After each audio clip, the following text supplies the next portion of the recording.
Okay, we're live. So I am super excited. Partner, you're looking great. You know, I used to have a jersey back in the day when I was like 14 with the Hornets. You know, I love the purple and the that turquoise is a very great color. But how you doing today? I'm all right. It is what day is it? That's how I gotta look at the calendar. It is 23rd Oh God, I know. of September. So that means my birthday is approaching. That means our birthdays are approaching. Woo-hoo! Everybody to VPR. You're next week, partner. Yeah. You know, it's crazy because I got so much going on with like weddings that I'm doing and then things that we're handling and also other ventures that I'm doing. So I was just like, I got to make it through this weekend. Next weekend, and then I can finally enjoy my birthday like later on in October. Oh, I understand. Trust me, I understand. But I'm definitely looking forward to this year's birthday. We're getting older and wiser. And, you know, I just appreciate you, partner. Being able to do this with you is always a pure joy. And it's lit. I mean, it just keeps getting better and better. I'm excited about today's guest. Do you want to talk a little bit about him? I know you've been keeping it on the sneak, and then we made a little noise on it yesterday. You know what I mean? VPR, like I said, I just want to thank all you guys for tuning in every week. We try to bring you the best guests we can here. But right now we have Shannon, the Cannon Briggs. You know what I mean? If you don't know about him, Google him. He's two-time heavyweight champion of the world. Yes, two-time heavyweight champion. So many other things that he's accomplished. And I'm just glad to have him here on VPR. He's going to be joining us in a few minutes. Listen, this is so nostalgic for me and wonderful because this is how I knew I needed to be in journalism. I had just given birth to Winter and I got hired to work for a site called timesquare.com.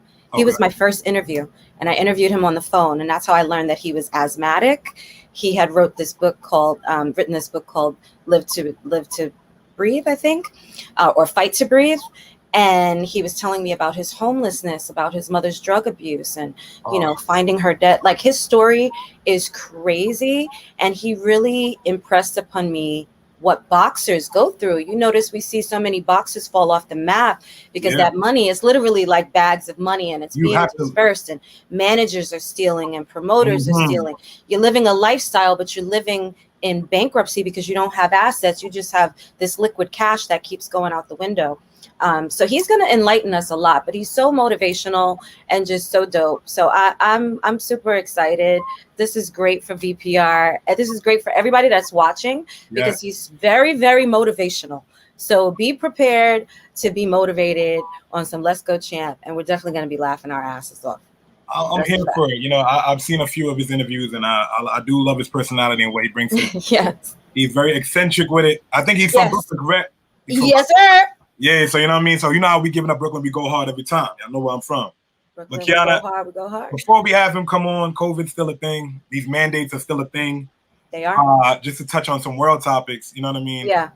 Us being in New York City, us being based out of here, VPR Radio, I don't know where you guys are listening to. And shout out to all the new listeners that have been tuning in from other countries, guys. All the countries. Yes. I'm so like, when I was looking at that list yesterday, I was like, wow, Burundi, Iran, South Africa, like we go hard, VPR. And I love that. I feel so great. Doesn't that feel wonderful, partner, to know that people are all the way across the other side of the earth and they're listening to us? Yeah, you know, like 2 weeks prior to this, someone sent a video just saying how much they appreciate this listening to the show. And that means a lot. You know, his name slips me at this time, but after this interview, I'm definitely gonna make sure I at you because I definitely want to thank you just for tuning in and sending that video. That made my day, and I know it made Qiana's day.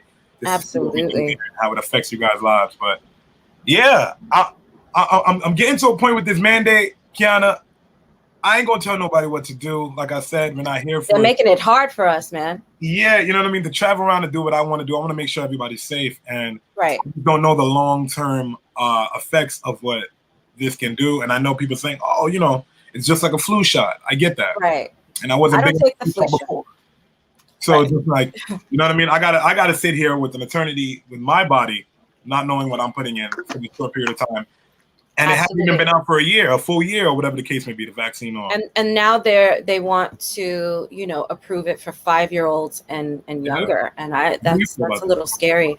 What's up, Chris? Yes, we're outside, inside. You know what I'm saying?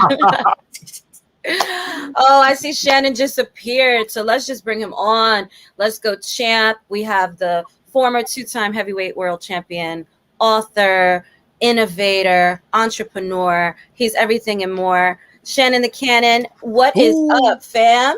Let's go, champ. What up, Let's champ? go, How you champ. doing? All is well. How you doing, champ? I'm doing great. How about yourself? All is well. I'm just here, happy to be alive. Yes, indeed. So we want to know everything. We want to start with your journey from the time that you were younger and you started boxing. Can you fill us in? Because I think so many people don't know. You're just looking from the outside in, and you see everything, but you don't see internally what you've endured. Okay, well, I'm originally from Brownsville, Brooklyn, New York. Only child. My mom, her name was Margie Briggs. She raised me, solo dolo. I'm from Brownsville, one of the roughest neighborhoods in the world, if not, let alone New York. You know, grew up in a tough neighborhood in the 70s, and that's pretty much how it began. And my mom did the best she could, trying to raise me as a single parent. My stepdad was in and out of my life, and he kind of was a street guy, so he was a criminal, career criminal, and it kind of like in our life led to other things that eventually happened, and with us being evicted from our apartment as a young age. I'm a big advocate for homeless teenagers because of that, because it was very traumatic for me, just coming home from school one day from what I thought was a great life to, beginning a journey as a homeless teenager and then to boxing. And I credit that to boxing because had it not been for that, I would have never made it and got into boxing. I was a spoiled child by my mom, she raised me. I was a pretty young boy, what I'm saying? She made sure I was fresh all the time. I had everything I want. So, Right. and then I went, then I went into the fire. And as out of the fire was champions are made, you know what I'm saying? Amen to that. And exactly. And then I began my journey 13, 14 years old. My mom had a drug addiction, heroin, and then later on crack. And, my stepdad would later die in prison. My mom would die on my birthday, December 4th, of an overdose. And that just built, it built a toughness in me that allowed me to be able to confront my fears, whatever they were. I learned to go through the fire. I learned that the fire was going to burn or whatever it took, but I was going to survive. So I climbed into the boxing ring against everyone's advice or belief. I was born asthmatic. I was born less than 2 pounds. And I suffered with asthma all my life. Growing up in Brooklyn during the winters is when I suffered the most, But again, like I said, going through the fire allowed me to become a stronger man, a stronger person. I would eventually, become heavyweight champion of the world, not just once but twice. And again, I credit that to my childhood and my upbringing. And I also say that teen homelessness is such a amazing thing because when you're young as a child, you have no home, nowhere to lay your head. You're going, it can take you in so many directions. You can either go to prison, you can find yourself in a suffering from mental illness. You know what I mean? Not knowing where you're gonna sleep that night. I remember days when I would just wander and not know where I was gonna end up. You know what I'm saying? And sometimes contemplating going to jail as a safe haven. Like, let me get arrested. At least if I go to jail, I got a roof over my head and I got a meal.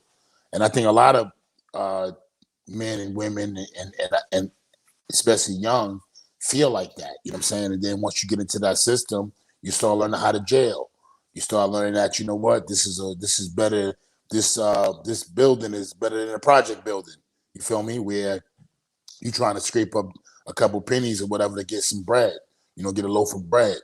I then, got into boxing because of that lifestyle that I was contemplating whether jail was an option.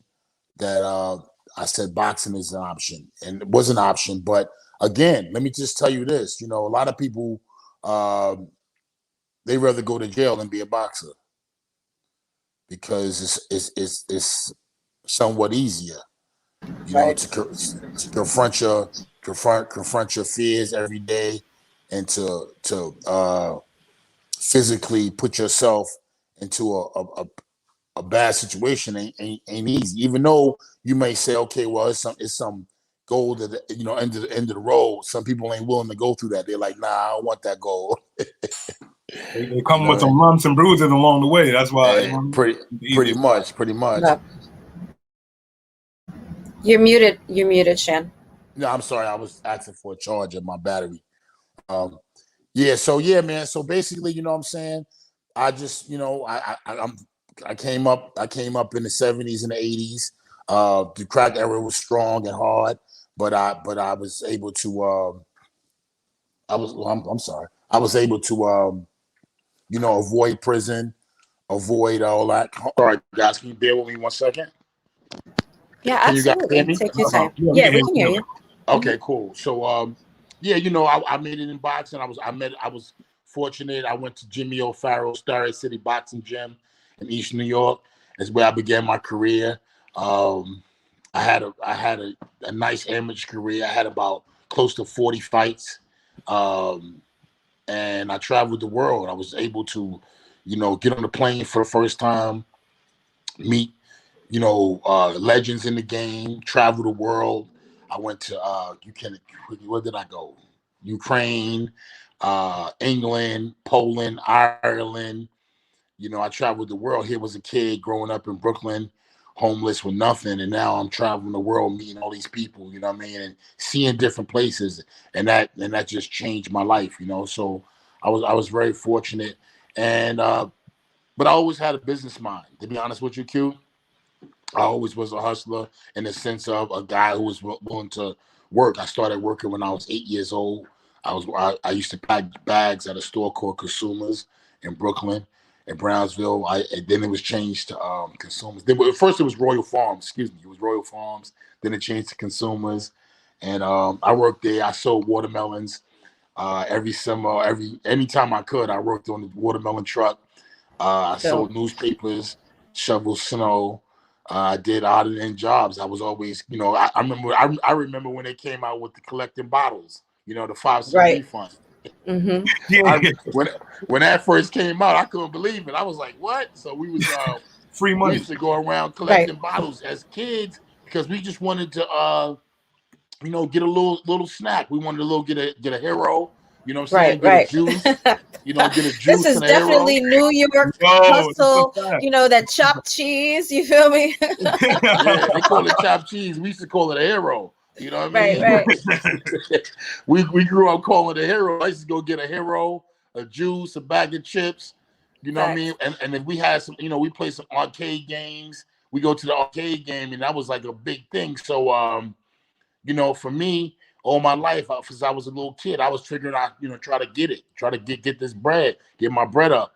And I'm still that way. I'm always, on my entrepreneur thing, trying to make it happen and, create a better future for me and my family. I love it. That's definitely a dope experience. You gave me the Brooklyn that I grew up with to a certain degree. You know what I mean? When you saying the heroes and going to the store. Now, my question to you is, your first fight, do you remember it? And what were you thinking as soon as you stepped in your first amateur fight? Great question. My first fight wasn't supposed to happen. I had been hanging around the gym, and they said they was going to some fights one day, and I had been coming around and everything. So it was like, yo, we gonna go to the fights, and I was like, oh, I want to go. Just being me, live, we're talking, always, jubilant. And I was like, yo, I want to go to fights. And I basically was going to help. And I remember Jimmy O, the guy, telling me, okay, you can go help and learn, watch and see how I go. And I was like, all right, cool. So I remember going to the fights. It was out in Staten Island. And, this was back in the 80s. You know what I'm saying? I used to be on the train and the bus everywhere I went. So I was getting in his car, and that was good, going for a car ride. You know what I mean? It was using tokens and not Metro cards, right? Yeah, exactly. It wasn't no Metro cards, just the tokens. Right? I remember the train was 35 cents. You know what I mean? For real, for real. Then it went up to 50 cents. We couldn't believe it. We was like 50 cents. Right. Now it's damn near $3. Man, we couldn't believe it went up to 50 cents. So you know, I went to the fights as a guest, you know, just to watch as a spectator. And I remember we was there and they was getting ready to fight. And he wasn't even there long. And he was like, y'all got light heavyweight? And I remember him hearing that. I was like, well, I wonder for who? You know, we ain't had no light heavyweights with us. And then he said, yeah, we got one. And I said, how many? He got like 4 or 5 fights though, or whatever. He said, oh, my boy don't got no fights. I still didn't think he was talking about me. He couldn't be talking about me. I was like, how he sound? I'm just here to help. You in there like, you talking about? I ain't have no. He couldn't be talking about me. I wasn't fighting. So that's what I was thinking. I had never fought, you know, and just in the gym, you know what I mean? So he actually he said, yeah, I got it, boy. And then he came, he said, oh, you fighting? I ain't even have no book. I ain't have nothing. They made it up. They made up all my information right there. And I was like, what? I mean, I was defecating bricks. You know what I mean? I was like, I don't know what to do. You know what I mean? I was like, this ain't it. And I never forget. I was like, nah, I can't do this. And he said, well, if you don't fight, you're going to have to walk home. Oh, damn. And I never forgot to this day, because when I was a kid, I used to watch that, you know, the movie Saturday Night Fever with Sylvester Stallone. That was that. No, John Travolta. John Travolta. Excuse me, John Travolta. Yeah. And you know, I had seen that movie as a kid, and when we came over the bridge to Staten Island, I remember that from the movie. So it stuck in my head that when they, you know, the movie, I think somebody fell off or fake like they fell off. It was weird, but it was weird. I was that scene had stuck in my head. So when we went over that bridge, I was like, wow, you know, this bridge was so big and scary. You know what I mean? I'm on an interview. Right. I don't want to fall off the bridge. So I was like, yo, damn, what do I do? You know, I'm going over this big bridge. So when we got over there, and when he said that to me, I was thinking about that bridge. How I'm going to walk over that bridge. Right. So, damn. Because I said, I'm not fighting. So I just got to walk over this bridge is what I'm thinking. And how old were you? Like 13, 14? I might have been 15, 16, That's 15. Okay. 15, 16, something like that. You know what I'm saying? Or just about to turn 16 or just turned 16. And I, you know, I was born in December. So it was like, it had just turned 16. And I was like, nah, I can't believe this. It's cold, Staten Island, right by the water. You gotta walk that bridge. Not ideal. And it was nighttime. So I was like, I can't walk over that bridge. You know what I mean? I was like, I don't even know where to begin. And I was like, it ain't no trains. You know what I mean? Right. Not in Staten Island. They only got one train now. One train. And it takes you through Staten Island and back to the ferry. That's about it. And that's it. It's not even taking you into the city. I was like, or Brooklyn. What I'm going to do? And then I said, yo, I just got to do it. So I didn't even have no boxing trunks. I didn't have nothing. So my homeboy that fought, Felipe Gomez, he weighed 135 pounds. I was like 180, 75 pounds, something like that. Yo, he made me put on them shorts. Yo, they was tight. They was so tight. I don't know how you're doing this. I'm going to be honest with you. I'm just like, somebody telling me, you got to go fight somebody. I came here to chill and learn. You telling me I got to go get in the ring with somebody that got fight and I got to walk back home in December? Yo. And I got to wear these tight shorts to do it. It was like poom shorts. It was like poom shorts, man. Above the knees, dude, up here. I mean, they were so tight. I couldn't even move. I said, yo. But then what made it worse, you know, I was always ear hustling, listening, you know what I mean? Which was my problem. And I heard somebody say that this was Buddy McGirt, the champion's like nephew or something like that. Or I was like, what? And when I seen him, I couldn't believe it. You know what I'm saying? Here I was, 16 years old. This dude had to be like 20 plus years old. He was a grown man. He was he had hair, you know, I was a young kid. He had hair like on his arms and back and everywhere. I was a grown man. And here I was this light-skinned, skinny dude, and this was this big black monster with hair over his body. I was like, yo, he gonna kill me. With hair? Hey, with hair. Not with the hair. All right. That's why I was like, yo, this ain't right, y'all. Y'all set me up. So the bell rang, and he went to work. He rushed me, and he started putting the beats on me. And I never forget, he hit me with a body shot. And I literally like bent over and was like almost hanging out the ring. Like I couldn't believe he hit me so hard.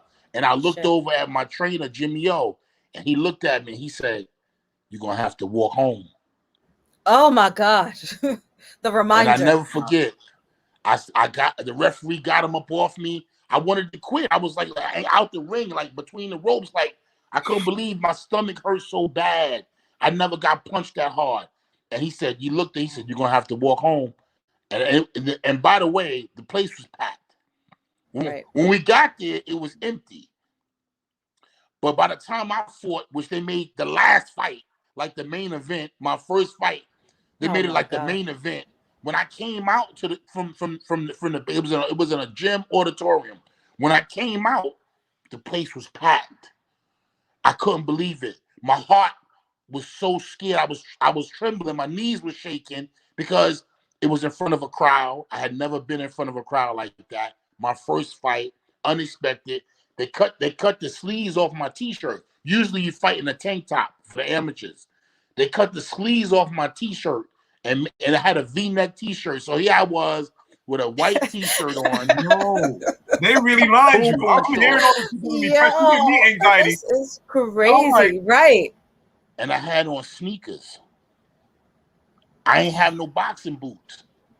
And I had on some black Reeboks. And I never forget. And he hit me in the stomach. I wanted to quit. Jimmy O told me, "You better fight." I made it back. And this was in the beginning of the round. I survived the round. I came back to the corner, and I couldn't breathe. I remember sitting there like, because I was born with asthma, but I think the nervousness too made me panic. Mm-hmm. Right. So now I'm sitting there hyperventilating. Anxiety. And he said, "Man, you better get out there and fight." He said, "Dude," and I never forget because they used to call me Ali in the gym because all I wanted to do was impersonate Muhammad Ali. That's how he walk, how he talk. I wanted to just be him. And I'm gonna tell you about that later.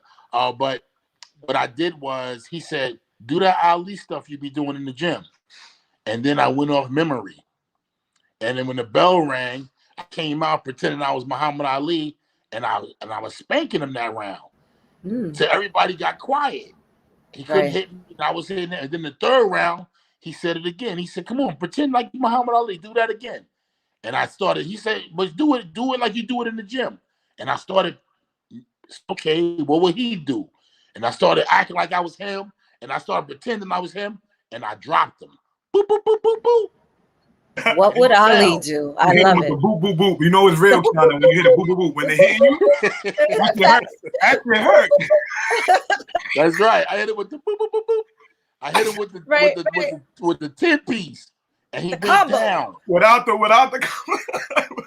You know what I mean? No biscuits on the side. Yeah, he got up, and I went to work again. Right, and everybody went crazy. And what happened to me was, I fell in love. I fell in love with the crowd. When they went crazy, I stopped. And I stopped punching, and I looked at them like, "What y'all doing?" And they was like, they love it. And so I hit them again, and I see they loved it more. And we both fell in love at the same time. I fell in love with the raw, and they fell in love with the action. So in my mind, every time out, I was like, if you want that love, you got to give them that action. And that became my motto. You know what I'm saying? You want love, give them action. And I just started going crazy. Every time they put me in the ring, if they was quiet, I said I wasn't doing my job. So I made my fights entertaining, where I would go in there and just look for that love. You know what I mean? Right. I love it. And my next question is, what is the recovery process after your fights? You know what I mean? Because I always thought that to myself, because you go into the ring, you do your work, but you're also getting hit. What do you do after that to like calm swelling? Because I'm like, how do you go outside? What is that process like? He said calm swelling. You are on it, FMI. Yes. No, that's the questions I would love to ask. Seriously. I wanted to ask the right person, and if not now, then what? FM, over the years, technology and just education has jumped. I mean, you got to remember, guys, we went from beepers to we right now at iPhones. We was just at the beepers, remember? Yeah, we moved quick. Absolutely. Yeah. And in two ways. Yeah, we was just at getting CDs and discs. Remember that? You know what I'm saying? Making CDs or making tapes. And now we here with, the technology is ridiculous. So it's changed, it's jumped, and education is changed. We've learned so much. When we was young, it was just like Rocky. We learned. We all learn from what we see. We seen Rocky drink raw eggs, and we was drinking raw eggs. You know what I'm saying? It's just how we are as humans. We all learn from what we see. What our parents do. We learn how to talk and listen from what we see. And I think now with the internet and with so much advancements and everything has changed. People take ice baths, cold baths, massage, food, diet. You used to just take a swelling and try to put a steak on it. Yo, right? Damn, he took it back. Right? Get past. Yeah, because I'm like, for you guys to go out and put your heart in that ring, to stand in front of somebody that's legit trying to knock you out and or worse, whatever the case may be, and to walk out there with a smile, I give it to all athletes that can do that, especially boxers, anyone in combat sports and things like that. So Shannon, my hat off to you. Shout out. Thank you, brother. I really appreciate your support. Of course. Thank you, brother. And absolutely. None of you have a few more questions? Because I could keep going. Most definitely. I want to talk about what we had touched on a little bit before you came in, because you've been a boxer your entire life, but you've also established these businesses, and you work in different industries, and you're independent entrepreneur.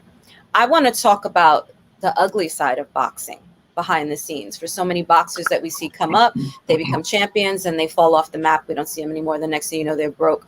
Can you tell us about the world of boxing and behind the scenes and the money changing hands and how quickly it moves? Because anybody that's an aspiring athlete, I think, but boxing in particular, because it's such a cash heavy sport, really needs to tune in and be smart about your business as well, and not just the actual athleticism behind it. Yeah, it's it's a touchy subject because most fighters like myself don't have a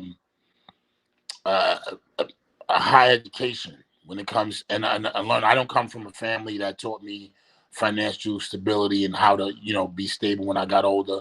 I came from a mom who lived check to check. You know what I'm saying? We made it the best way we could. You know what I mean? So I had to learn on my own. But again, I told you, I had a hustle mentality because I always had to work for mine. You know what I'm saying? I always was, and even if I didn't have to, if I wanted extra treats, if I wanted extra, I could ask my mom for $1, but sometimes she wasn't home. My mom's work. So I'm home all day. You know what I'm saying? As a kid, I was outside, as the kids say, outside. I was outside, literally for real, at 7, 8 years old, we was on the train. We was kids. We was taking the train. I mean, I guess kids do it today, but I think in the 70s and the 80s, it was a little bit more, it was dangerous. For looking back now, I say, damn. That was crazy. Yeah. Oh, my mom's was crazy, but it was the lifestyle of a New Yorker. The life. It's true. So true. I was a latchkey baby. You know what I'm saying? I came home with the key from, 3rd grade. I came home with the key, and I probably was second, but I don't remember. I was so young. I used to take the bus to school in the 3rd grade. I don't even know. How old are you in the 3rd grade? 8 years old? Same here. I was going from Red to Red Hook from back and forth, just taking the train. On the bus. Yeah. Right. 3rd grade. But I appreciate that now looking back, because it made me such a go-getter. Like I told you, I went to Poland, Russia. I went all over the world by myself sometimes, and without warning, meaning not prepared, just rough it. But that's that New York mentality. I was like, yo, I gotta make it. So, you know, that's my motto. Let's go, champ, and make it. I love that. And I love the merch. Absolutely. You know? But I'm sorry, go ahead. No, I was gonna say, so how did you find yourself, because you've always been a hustler, going more, you know, saying, okay, what can I do to establish like further business and make sure that I constantly have a stream of income? Well, I realized early in life that, you know, boxing, I've seen a lot of fighters. Can you guys hear me? Yeah. I've seen a lot of fighters when I was young in the gym that was older and they didn't have anything back to fall back on. You feel me? And I would be wondering, like, what's up with this guy? He can't really talk good. You know what I'm saying? You could tell he was beat up from the game, and yet he was still having to fight, and he was being used as an opponent. My thing was to never be an opponent, never be used as an opponent. So what could I do to differentiate myself from being like that? You feel me? What could I do to make myself marketable? I was lucky. I was again a huge fan of Muhammad Ali. His ability to have, you know, great conversations and talk to people, and that was just something that I looked up to. I was able to market myself. You know, I was a handsome kid. I had the blonde dreadlocks. I had dreadlocks first, then locks. Then I dyed them. I was always, you know, keeping myself fashionably wise. You know, keeping myself out there. Then all of a sudden, you know, boxing went hip hop in a lot of ways. You know what I'm saying? Hip hop, thanks to Mike Tyson, and you know, boxing went hip hop, and I was a young kid, grew up on hip hop all my life. You know what I mean? So it was obviously that was my culture. I hung around a lot of rap kids growing up because I admired them, their ability to, you know, to do what they did, to make records. I was like, wow, you know what I mean? From Sugar Hill Gang, I was like, wow, this is amazing. They were talking like what I wanted to hear, you know what I mean? Without singing, you know, without having to be able to sing. So it was amazing for me.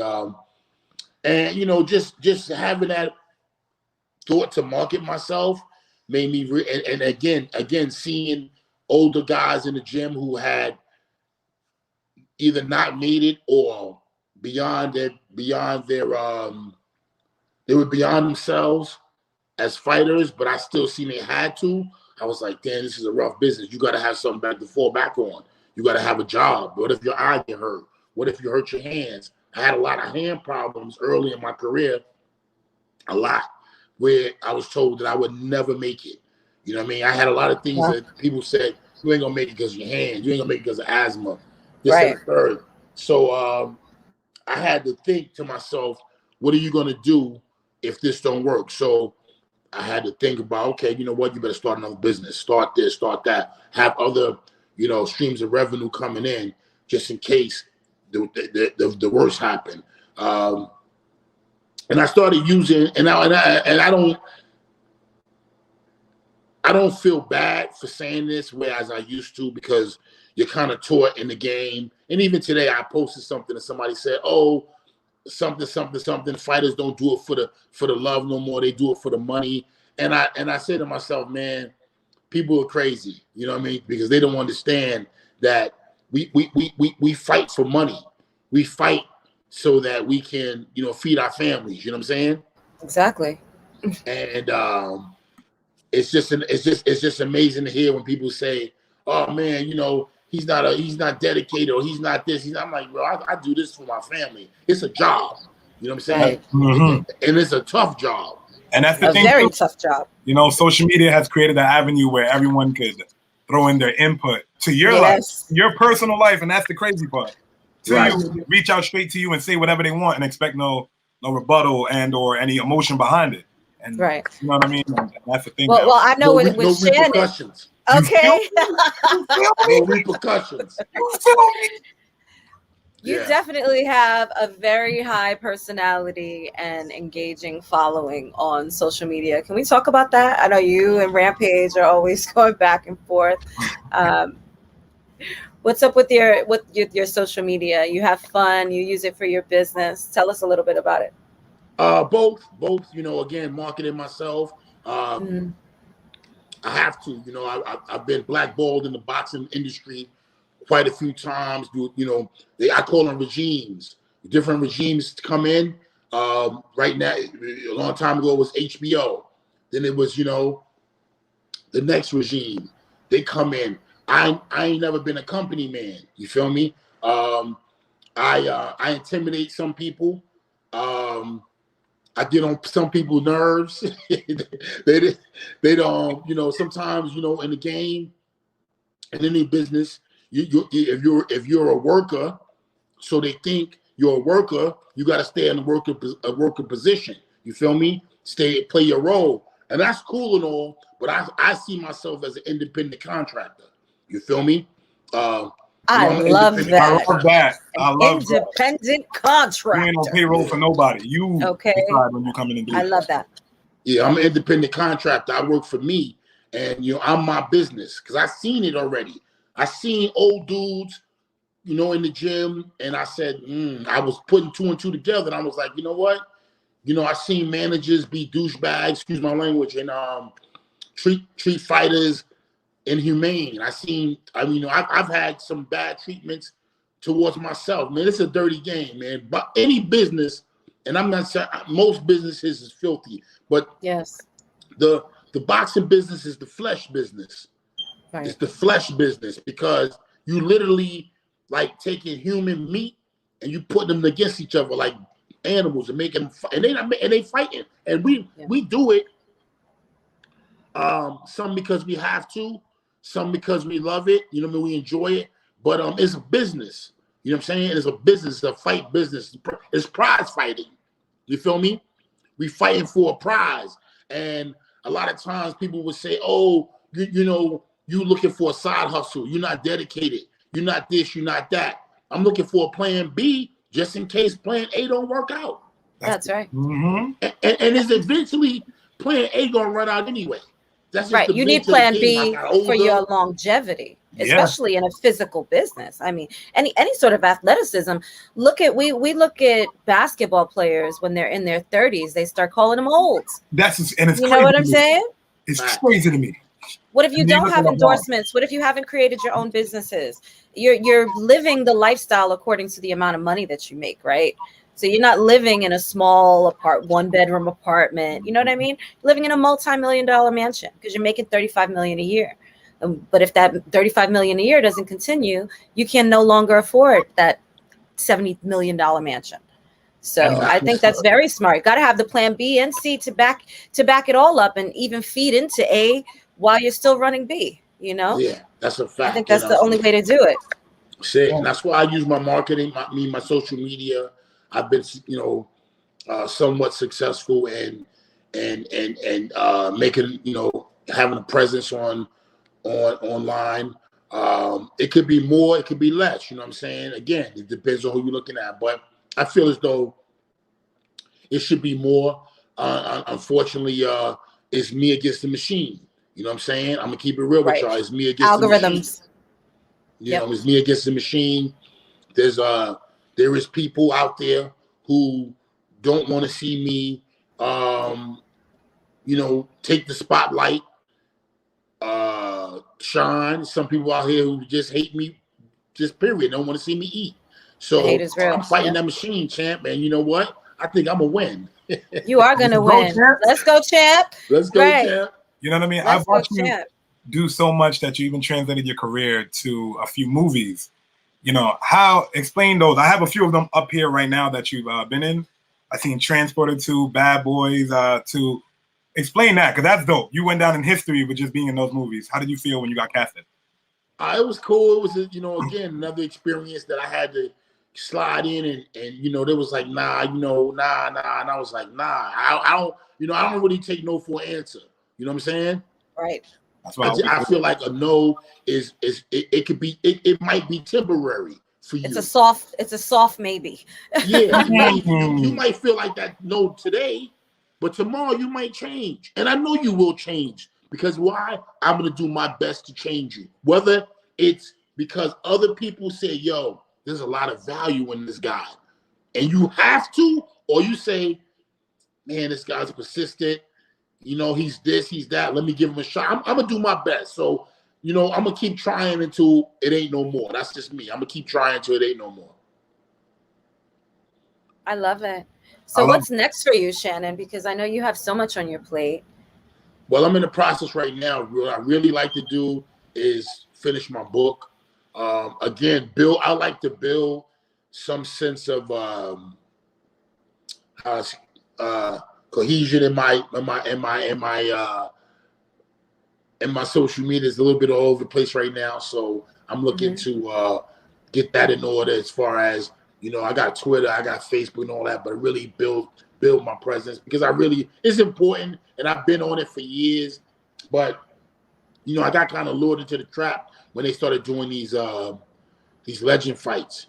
When they start bringing back the old guys, I was like, okay, yeah, that's a big thing right now. They're bringing in a lot of like the verses. I wanted to ask you about that towards the ending of the interview. You know, if you're interested in any of that. I know we had a conversation, but go ahead. Yeah, I was.